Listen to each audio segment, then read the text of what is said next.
Aksi baku tembak berakhir tidak menguntungkan bagi tentara Ukraina yang memutuskan untuk melawan tentara Rusia.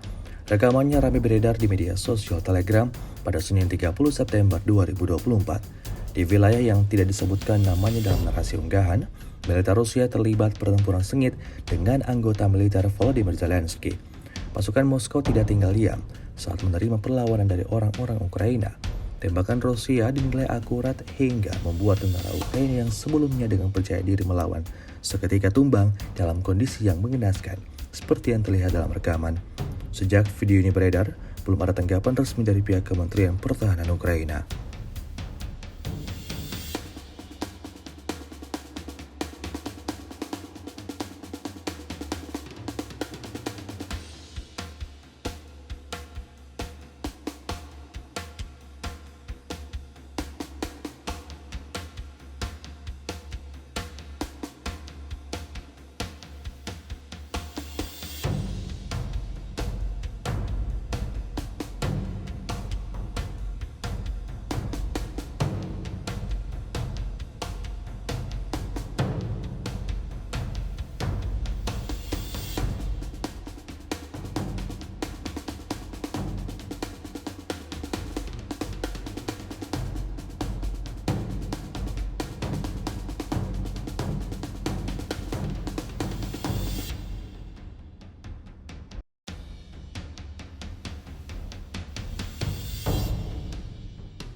Download Tribun X sekarang, menghadirkan lokal menjadi Indonesia.